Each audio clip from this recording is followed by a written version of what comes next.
Assalamualaikum warahmatullahi wabarakatuh. Di sini saya Wardatus Soimah, NIM T 2018-7038. Oke, pada video kali ini saya akan menjelaskan tentang aplikasi persamaan diferensial linear ordo 2 pada osilasi bebas, mata kuliah persamaan diferensial biasa yang diampu oleh dosen Ibu Afifah Nuraini, MPD. Berikutnya materi-materi yang akan saya jelaskan pada video kali ini. Yang pertama, osilasi bebas. Yang kedua, sistem teredam. Yang ketiga, kasus-kasus sistem teredam. Untuk yang pertama, osilasi bebas. Tinjaulah sebuah pegas yang resitan terhadap tekanan, baik peregangan maupun penekanan secara vertikal dari penyangga tetapnya. Di bagian ujung pegas digantungkan sebuah benda dengan massa M dengan catatan bahwa massa benda ini cukup besar, sedemikian hingga massa pegas sendiri dapat diabaikan. Jika benda pegas kita tarik ke bawah dengan jarak tertentu kemudian dilepaskan kembali, maka pegas akan mengalami gerakan. Pergerakan ini yang dinamakan atau diasumsikan dengan vertikal. Selanjutnya kita akan mempelajari pergerakan sistem mekanik ini. Oleh karena itu, kita akan meninjau gaya yang bekerja pada benda selama pergerakan. Kita pilih arah ke bawah sebagai arah positif, dan oleh karenanya, gaya yang searah dengan ini dinamakan positif, dan gaya yang ke atas dinamakan negatif. Gaya yang bekerja pada benda adalah atraksi atau tarikan. Gravitasi yang dinyatakan oleh hubungan F1 sama dengan mg dalam yang diketahui dalam titik 4.107, di mana M massa benda, G sama dengan 980 cm per detik kuadrat. Dan apabila percepatan gravitasi, selanjutnya kita akan meninjau gaya pegas F2 yang bekerja pada benda. Vektor P ke U, coba nyatakan bahwa besaran gaya pegas yang bekerja pada benda berbanding lurus dengan perubahan panjang pegas, arahnya ke atas jika pegas direnggangkan dan ke bawah jika ditekan. Hubungan ini dinyatakan oleh F2 sama dengan min Ks oleh 4.108. Di mana perpindahan vertikal benda, konstanta perbandingan dinamakan modulus pegas, tanda minus karena gaya bekerja ke arah atas disebabkan positif atau pergangan pegas. Jika benda pada posisi tidak bergerak, gaya gravitasi dan gaya pegas pada keadaan seimbang, equilibrium. Resultan mereka merupakan gaya nol, yaitu F1 ditambah F2 sama dengan mg dikurangi Ks0 sama dengan 0 dalam 4.109. Di mana peregangan pegas yang berpadanan dengan posisi benda tidak bergerak keadaan ini dinamakan posisi keseimbangan statik.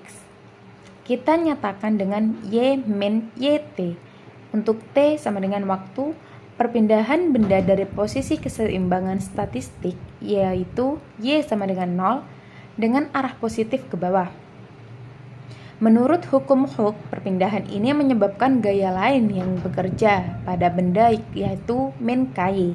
Akibatnya, dari adanya gaya ini, resultan gaya yang bekerja pada benda pada posisi Yt dinyatakan dengan hubungan F1 ditambah F2 min Ky sama dengan min Ky dalam 4.110.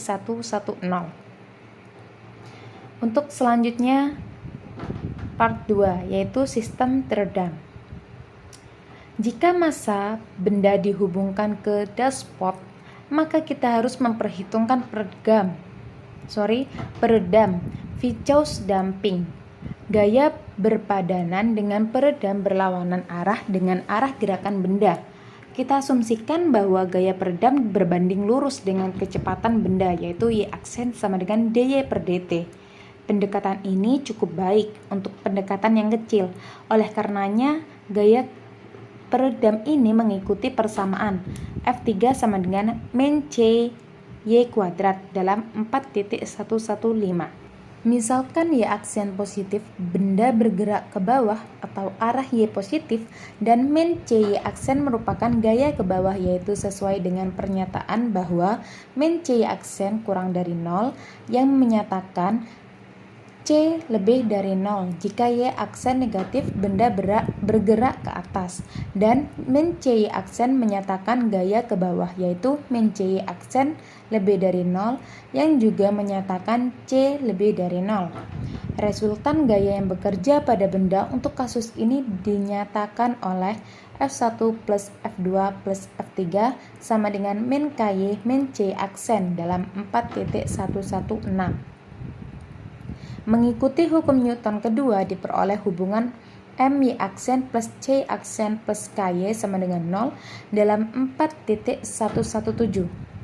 Persamaan dalam 4.117 merupakan persamaan diferensial linear ordo 2 dengan koefisien konstan. Akar-akar persamaan karakteristik yang berpaduan dengan persamaan diferensial 4.117 diberikan oleh lambda 1.2 C per 2M plus minus 1 per 2M akar C kuadrat min 4 MK dalam 4.118. Misalkan alfa sama dengan C per 2M dan beta sama dengan akar C kuadrat min 4 MK per 2M, maka diperoleh lambda 1 sama dengan min alfa min beta dan lambda 2 sama dengan min alfa min beta dalam 4.119. Berdasarkan nilai-nilai akar persamaan karakteristik yang berpadanan dengan persamaan 4.611, maka kita perlu menganalisis kasus-kasus berikut.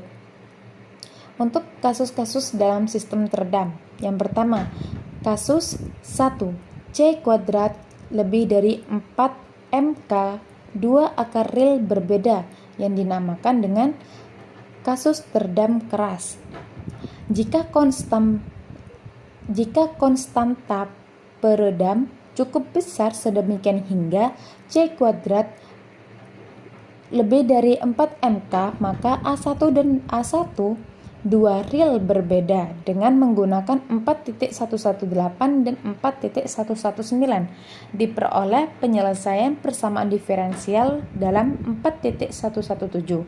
Berikut YT sama dengan C1 dikali E pangkat min alfa min beta dikali T plus C2 dikali E pangkat min alfa plus beta dikali T dalam 4.120.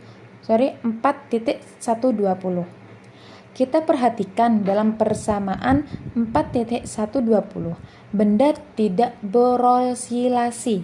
Kita perhatikan bahwasanya jika T lebih dari 0, kedua eksponen negatif karena alfa lebih dari 0, beta lebih dari 0, dan beta kuadrat sama dengan alfa kuadrat min K per M lebih dari alfa kuadrat. Oleh karena itu, kedua suku eksponensial menuju 0 untuk T ke tahingga. Hal ini berarti bahwasanya untuk selang beberapa waktu yang cukup lama, masa kembali pada keadaan diam di keseimbangan statistik. Y sama dengan 0. Hasil analisis ini dapat dimengerti dalam teori ini untuk membuat benda tetap bergerak. Karakteristik penyelesaian sistem teredam keras pada hal ini dapat dilihat pada gambar 4.1. Nah, jadi gambarnya itu seperti itu. Untuk yang kedua, kasus 2, C kuadrat sama dengan 4 MK, 2 akar real sama, yang dinamakan dengan kasus teredam kritis. Jika C kuadrat sama dengan 4 MK, maka kedua akar real dan sama, yaitu beta sama dengan 0, alfa 1 sama dengan alfa 2 sama dengan beta sama dengan 0, lambda 1 sama dengan lambda 2 sama dengan min alfa. Oleh karena itu, penyelesaian persamaan diferensial pada 4.117 diberikan oleh YT sama dengan C1 plus C2T dikali E pangkat min alfa T dalam 4.121. Karena fungsi eksponensial tidak pernah mencapai 0 dan C1 plus C2 kali T paling banyak satu pembuat 0, oleh karena itu hal ini mengatakan kepada kita bahwasanya gerakan yang melalui titik keseimbangan paling banyak satu kali. Karakteristik penyelesaian sistem teredam kritis ini dapat kita lihat pada gambar yang tertera. Nah, jadi untuk gambarnya itu ke atas begitu. Untuk yang selanjutnya kasus 3, C kuadrat kurang dari 4MK, 2 akar real kompleks konjugat yang dinamakan dengan kasus teredam lemah.